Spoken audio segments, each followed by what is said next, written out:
Ketika di sekolah, kita akan diajari apa itu kebutuhan mendasar bagi manusia seperti primer dan sekunder, kids. Namun, ada perbedaan primer dan sekunder yang perlu diketahui karena penting diterapkan dalam kehidupan sehari-hari. Mungkin akan terlihat sulit di tengah perkembangan digital saat ini membedakan mana kebutuhan primer dan sekunder. Banyaknya diskon pada toko daring membuat masyarakat tergiur tanpa memperhatikan apakah membutuhkannya atau enggak. Oleh sebab itu, harus mengerti perbedaan kebutuhan primer dan sekunder agar barang yang dibeli bukan hanya karena diskon. Lalu, apa perbedaan primer dan sekunder? Yuk kita bahas agar kamu mengerti, kids. Sebelum kita lanjut videonya, jangan lupa klik tombol subscribe dan tombol loncengnya ya. Kebutuhan primer. Perbedaan primer dan sekunder terletak pada jenis kebutuhan yang dipenuhi, kids. Kebutuhan primer sendiri memiliki pengertian yaitu kebutuhan yang terkait dengan hidup secara layak. Umumnya, kebutuhan tersebut harus dipenuhi oleh manusia. Kebutuhan primer umumnya berupa sandang atau pakaian, pangan atau makan, dan papan atau tempat tinggal. Hal tersebut akan berkesinambungan karena tanpa makan manusia akan sakit hingga meninggal. Lalu tanpa adanya sandang dan papan, manusia akan lebih mudah terserang penyakit, kids. Kebutuhan sekunder. Selanjutnya, sekunder berfokus kepada menciptakan dan menambahkan kebahagiaan, kids. Pengertian kebutuhan sekunder sendiri yaitu suatu kebutuhan yang terkait dengan usaha menciptakan serta menambah kebahagiaan. Umumnya, kebutuhan sekunder untuk penunjang hidup. Namun, kebutuhan ini bisa dipenuhi setelah kebutuhan primer tercukupi. Kebutuhan sekunder sendiri seperti pendidikan, akses kesehatan, dan hiburan. Hal tersebut dibutuhkan agar menciptakan kebahagiaan dalam hidup seperti mencari hiburan ketika penat. Selain itu, kebutuhan akan pendidikan dan kesehatan merupakan hal penting. Hal itu karena kita perlu pengetahuan yang luas dan jaminan kesehatan harus terpenuhi karena sakit bisa datang sewaktu-waktu. Nah, kamu sudah mengerti kan perbedaan primer dan sekunder yang ada di dalam kehidupan sehari-hari? Sekarang kita lihat apa saja manfaat tumbuhan bagi kehidupan, yuk! Di sekitar kita ada banyak sekali tumbuhan, mulai dari yang kecil hingga besar. Nah, apakah kamu penasaran sebenarnya apa sih manfaat tumbuhan tersebut? Sama seperti manusia dan hewan, tumbuhan juga merupakan makhluk hidup. Tahukah kamu tumbuhan sangat penting perannya karena menjadi penopang kehidupan bagi makhluk hidup lainnya loh. Gak terbayangkan ya kalau tumbuhan punah di muka bumi ini.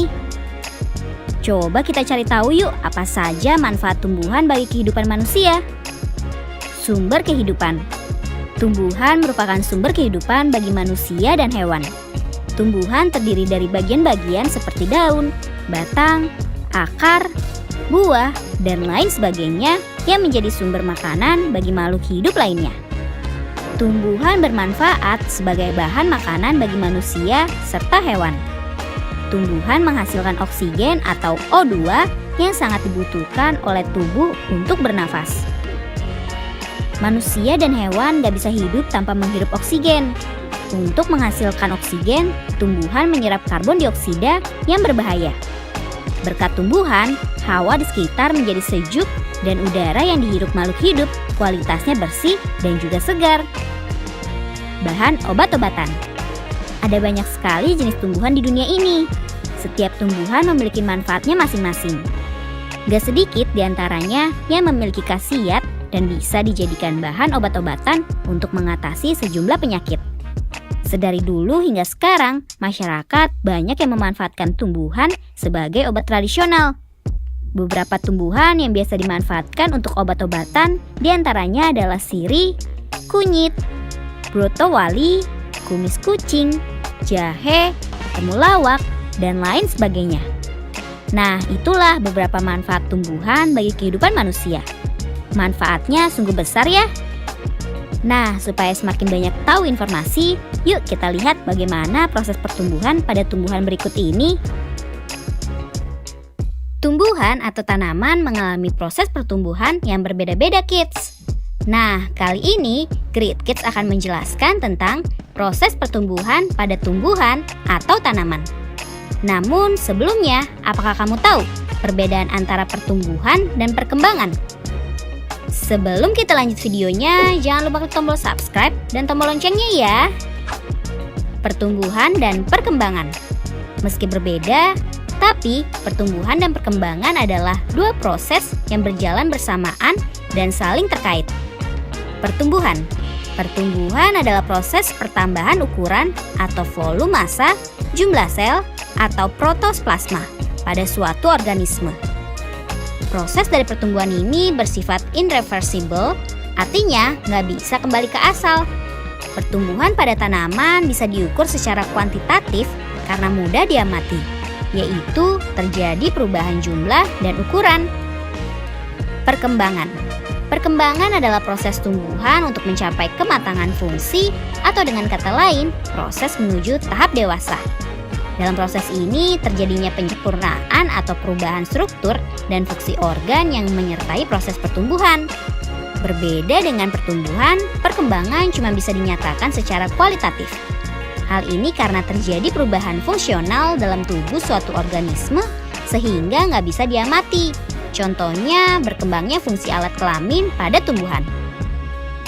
Macam-macam pertumbuhan pada tumbuhan. Pertumbuhan pada tumbuhan dibedakan menjadi dua macam, yaitu pertumbuhan primer dan pertumbuhan sekunder. Pertumbuhan primer. Pertumbuhan primer merupakan pertumbuhan yang terjadi akibat aktivitas jaringan meristem primer. Titik tumbuh terbentuk sejak tumbuhan masih berupa embrio. Jaringan meristem terletak di ujung batang dan ujung akar. Dampak pertumbuhan primer, akar dan batang tumbuhan tambah panjang. Pertumbuhan primer memungkinkan akar menembus tanah dan ujung batang mencapai matahari. Akhirnya, bakal akar dan bakal batang akan membentuk sistem akar dan sistem tajuk. Daerah pertumbuhan pada akar dan batang berdasarkan aktivitasnya terbagi menjadi 3 daerah, yaitu 1. Daerah pembelahan, yaitu sel-sel di daerah ini aktif membelah atau meristematik. 2. Daerah pemanjangan, yaitu sel-sel yang berada di belakang daerah pembelahan dan mengalami pemanjangan ukuran. 3. Daerah diferensiasi, yaitu bagian paling belakang dari daerah pertumbuhan. Sel-sel mengalami diferensiasi membentuk akar yang sebenarnya serta daun muda dan tunas lateral yang akan jadi cabang. Pertumbuhan sekunder. Pertumbuhan sekunder terjadi oleh aktivitas jaringan meristem sekunder. Contoh jaringan meristem sekunder adalah jaringan kambium pada batang tumbuhan dikotil dan gimnosperma. Sel-sel jaringan kambium senantiasa berbelah. Pembelahan ke arah dalam membentuk xilem atau kayu, sedangkan pembelahan keluar membentuk phloem atau kulit kayu. Dampaknya aktivitas jaringan meristem pada kambium, diameter batang dan akar akan bertambah besar. Pada tumbuhan monokotil tidak mempunyai kambium, jadi nggak mengalami pertumbuhan sekunder. Pertumbuhan sekunder terjadi pada tumbuhan dikotil dan merupakan hasil aktivitas jaringan meristem sekunder. Pertumbuhan sekunder pada batang dan akar tumbuhan dikotil nggak berlangsung merata sepanjang tahun karena dipengaruhi musim. Pada musim kemarau, lapisan yang terbentuk lebih tipis dibandingkan saat musim hujan. Faktor yang mempengaruhi pertumbuhan pada tumbuhan. Secara garis besar, faktor yang mempengaruhi pertumbuhan dan perkembangan tanaman ada 2, yaitu faktor internal dan faktor eksternal. Faktor internal. Gen. Gen merupakan pembawa sifat yang diturunkan dari induk ke generasi selanjutnya. Gen memengaruhi ciri dan sifat makhluk hidup, seperti bentuk tubuh, warna bunga, dan rasa buah. Gen juga menentukan kemampuan metabolisme sehingga mempengaruhi pertumbuhan dan perkembangan tanaman. Tanaman yang punya gen tumbuh baik akan tumbuh dan berkembang cepat sesuai dengan periodenya. Hormon. Hormon merupakan zat yang berperan mengendalikan berbagai fungsi di dalam tubuh. Meskipun jumlahnya sedikit, hormon punya pengaruh nyata dalam pengaturan berbagai proses dalam tubuh. Hormon yang mempengaruhi pertumbuhan dan perkembangan pada tanaman ada beragam jenis, seperti 1. Auksin, untuk memacu proses pemanjangan, pembelahan, dan diferensiasi sel.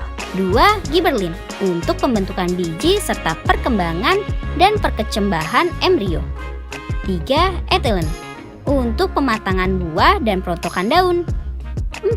Sitokinin untuk pembelahan sel atau sitokinesis seperti merangsang pembentukan akar dan cabang. 5. Asam amsisat untuk proses penuaan dan gugurnya daun.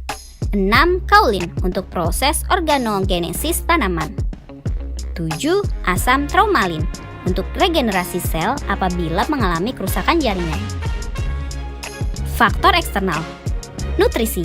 Nutrisi merupakan bahan baku dan sumber energi dalam proses metabolisme tubuh.